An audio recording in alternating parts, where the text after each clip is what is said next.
Welcome to The Explainer. Today, we're tackling what is literally the single hardest skill for any product manager, team lead, or founder. I mean, it's a topic that can completely make or break your product, dictate your entire roadmap, and honestly, it's going to dictate your everyday sanity. Here's the setup. Your CEO wants feature A, sales wants B, and your biggest customer, they want C. But your roadmap only has room for one. Welcome to stakeholder management.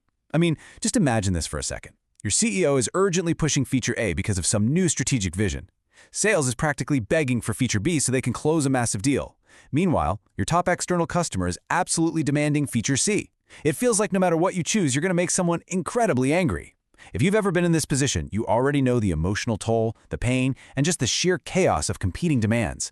So today, we're going to fix this impossible roadmap by breaking down a structured process to actually tame that chaos. We'll cover our welcome to stakeholder management, mapping power and interest, the 5-step communication plan, dealing with the HiPPO, and finally, the art of saying no.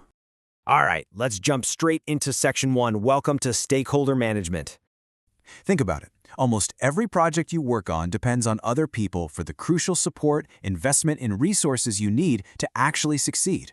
So, stakeholder management is formally defined as the process of maintaining good relationships with the people who have the most impact on your work. But notice that word maintaining. That's an active approach. This isn't just about sending out some passive weekly newsletter that, let's be real, nobody reads. It's grabbing coffee with the engineering lead to hear their concerns, or hopping on a quick 5-minute sync with sales to truly understand their anxieties right before a big release. It is active, intentional relationship building. And who exactly are these people? Well, they broadly fall into two camps. Internal stakeholders, so your engineering leads, marketing, executives, and external stakeholders, like your actual users, enterprise clients, or even regulatory bodies.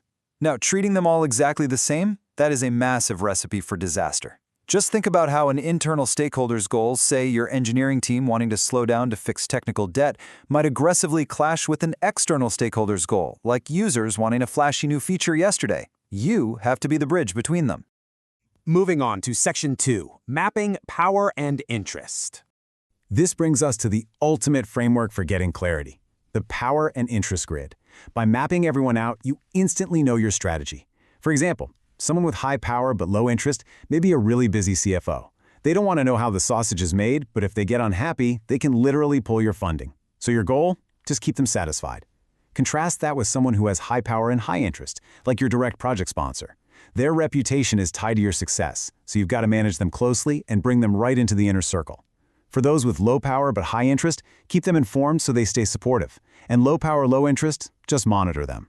This instantly tells you who needs a deep dive strategy session and who just needs a quick bulleted update. All right, Section 3, the 5-step communication plan. Now that we know who everyone is and where they sit on that grid, we follow 5 steps. Summarize status, decide what you want, identify the key message, identify your approach, and implement. This specific sequence transforms stakeholder communication from this chaotic guessing game into a highly structured strategy. And remember, this is a continuous cycle. It's definitely not a one-and-done checklist that you just forget about after the kickoff meeting.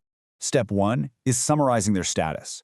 You need to categorize each person's current attitude toward the project. Are they an active advocate who's going to fight for you? Just a supporter? Neutral? A critic? Or worse, are they a blocker actively trying to stop your work? You absolutely have to identify where the opposition is coming from. And here's a pro tip for you. Sometimes a blocker isn't obvious. They aren't always the ones yelling in meetings. Sometimes they're the hidden critic who constantly delays giving feedback until the last possible minute, basically suffocating your timeline. You've got to spot them early. Step 2 is defining specific project roles and the exact level of support you need from them. Do you need high, medium, or low support? Are you asking for a full-time technical resource from an engineering lead, or just an ad hoc 5-minute chat with a compliance officer? You have to be incredibly specific here. If you aren't, you run a dual risk. Either you overwhelm people with constant vague requests, or you accidentally starve your own project of the critical resources it actually needs to cross the finish line. Step 3 is where we completely flip the perspective. You need to ask, what is in it for them? You craft your key message by highlighting the specific benefits your project brings to their world. You have to speak their language. You don't persuade an exec by telling them how hard your team is working. No, you persuade them by showing how a feature increases profitability. Talking to sales? Explain how it shortens the sales cycle. Engineering? Focus entirely on how it improves system stability. Step 4 is identifying your approach. This is where you tailor your formats to their specific needs. We're talking update cadence, face-to-face meetings, email summaries, one-pagers, or Gantt charts. Does that busy CFO just want a one-pager once a month? Does your project sponsor need a weekly face-to-face? Tailoring your communication means you keep people engaged without totally overloading them. Honestly, sending a 10-page technical spec doc to your CEO is a classic product management mistake. It actually degrades trust because it shows you don't value their limited time. And step 5, implement. Make this an integral part of your project and review it regularly. Look, projects change constantly. The scope shifts, the market shifts, and your stakeholders' needs are going to change right along with them. You have to continuously review this plan. And keep in mind, the best stakeholder managers out there don't just share the shiny wins. They communicate bad news and new difficulties the absolute second they arrive, so literally nobody is ever caught off guard. Which brings us to Section 4, dealing with the HiPPO. Now, frameworks and grids are absolutely fantastic when everyone is acting perfectly rationally. But what about the HiPPO? What happens when a massive, unexpected, and completely conflicting demand drops onto your desk directly from above? We have all been there, watching our carefully planned sprints get completely ruined. And frankly, it's terrifying. So the HiPPO stands for the highest paid person's opinion. Imagine you have this beautifully crafted roadmap, fully validated by user research, and suddenly an executive swoops in and says, actually, I think we should build this completely different thing. Managing this dynamic is absolutely crucial because the HiPPO can single-handedly derail everything. But here's the trick. Don't just say no to the HiPPO, guide them back with data. You say something like, we can absolutely build that, but it means pausing work on feature X, which is projected to generate our target revenue. Do you want to make that trade-off? You make it a shared business decision, not a personal fight. And that leads perfectly into our final segment, Section 5, the art of saying no. You have to master the art of saying no without damaging your relationships. Remember our first scenario? When sales wants B and the customer wants C, somebody is getting a no. You navigate these conflicting demands transparently, and you build trust over time through complete consistency.